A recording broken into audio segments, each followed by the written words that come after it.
Hello and welcome on Thomas Geiger Car. Today with the brand new Jaguar I-Pace. Finally, the first traditional luxury manufacturer has an answer to the success of Tesla Model X and Model S, because this fancy crossover is pure electric. The car has been in the news for more than 2 years now, but now it is really coming to the market this summer. And if you want to know what to expect and what the chances are in the competition against the Teslas, join me on my test drive here on Thomas Geiger Car and I'll tell you more about it. Driving the I-Pace is pretty chill and relaxed, like with every electric vehicle, at least as long as you go it nice and slow. It is quiet, it is calm, it is very comfortable, it is more a hovering than a driving, and you feel like cruising the sky with a spaceship. Just until the moment you start accelerating, hitting the pedal, the I-Pace is then closer to the F-Pace and is becoming a really aggressive sports car. No wonder if you have 400 horsepower and almost 700 Newton meters of torque, then you accelerate from 0 to 100 in 4.8 seconds, and the 200 kilometers per hour top speed is only a mandatory limit due to the range, not due to the technology. If you open the car, it will run faster than 250, I believe.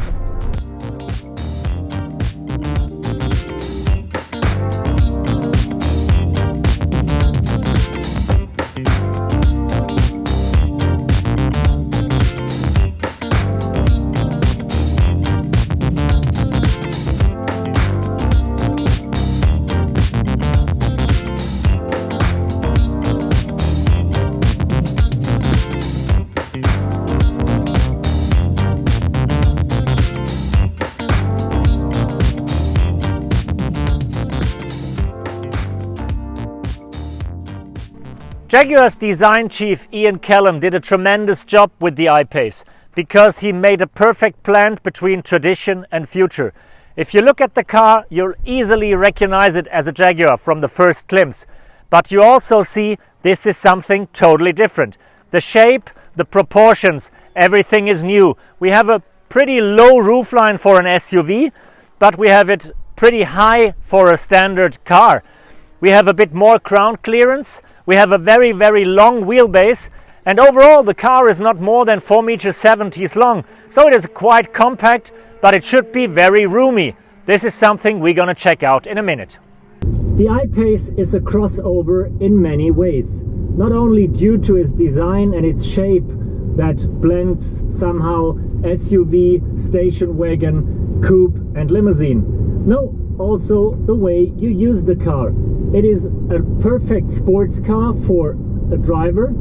It is a family vehicle with lots of room, and it's also very luxury for a long distance cruise. For that reason, you have really comfortable seats. You have a setup with an air suspension that is really relaxed if you want to, or if you go into the sports mode, it's stiff and hard.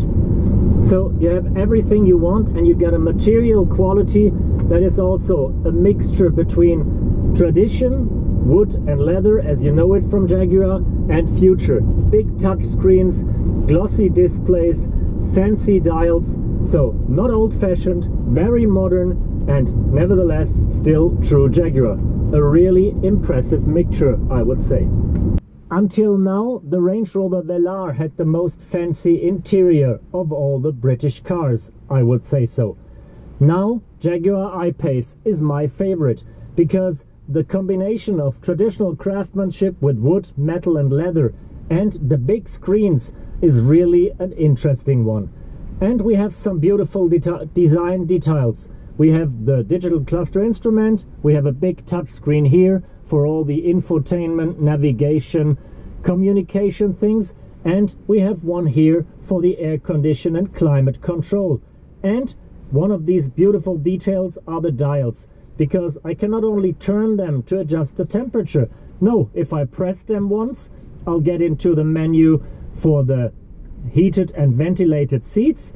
If I'll pull them, I'm back into temperature, and if I pull them again, I'm into the ventilation scheme and could change ventilation. 3 functions, 1 button, and a pleasure to handle with. Something I really like. As the I-Pace is an electric car for a new age, Jaguar has really put a lot of effort in the infotainment system and the connectivity. It is not only the car with the most USB plugs I know. I've already found more than half a dozen and I'm not through yet. It is also the car that you can set to your most liking. So if you go into settings, for example, you can even change the sound the vehicle makes. So you'll scroll into features, go to active sound design, and you can change the way the car will sound. More calm, more dynamic, and like a spaceship. Really fascinating detail. Not really necessary, but definitely nice to have. Jaguar has really taken advantage of the electrical powertrain, also if it comes to space. Since all the technology is in the floor of the vehicle like on a skateboard, so the battery is underneath the bottom and the engines are very, very small, the car is pretty roomy for its size. 4.70 meters is about the size of a Mercedes GLC, and interior is way bigger due to the wheelbase of 3 meters and due to the fact that there is no big engine, no big fuel tank taking any space.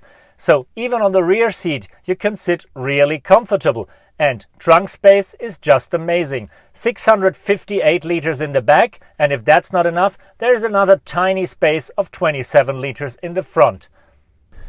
One engine in the front, one engine in the back, and a 90 kilowatt battery in between. This is a combination that could really rock the market, especially because the competitors are not there yet. Yes, Audi has announced an e-tron, Mercedes has announced the GLC, and BMW has already shown the prototype of an iNext. But all these vehicles will not come on the market before next year, some of them even 2020. So this car is really the first one that could bite a piece out of Tesla's fat ass.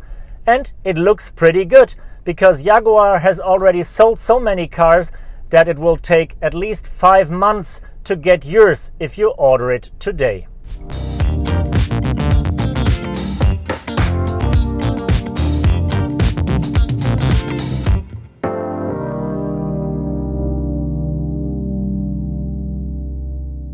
Thank you for joining me on that first test drive with the Jaguar I-Pace, a car that really illustrates the perfect transition of the traditional manufacturers, because it is as good or even better as a standard crossover with conventional technology in all categories. It looks amazing, it drives comfortable, aggressive, agile, sporty, whatever you want. It is very versatile on the one hand. On the other hand, no pollution, no emission, and a battery range of theoretically 480 kilometers, which goes down to about 300 kilometers in everyday use. So a real practical car for all the time. Another thing that really surprises me is that the I-Pace is a Jaguar, because Jaguar is the smallest of the traditional luxury manufacturers, and it's the first one to catch up with Tesla, before Audi does, before Mercedes, and before BMW does. Another surprise for me. So my conclusion, Mr. Tesla, Mr. Elon Musk, take a look at this car and be careful, because this cat is gonna scratch your ass. Thanks, tschüsschen, and bye bye.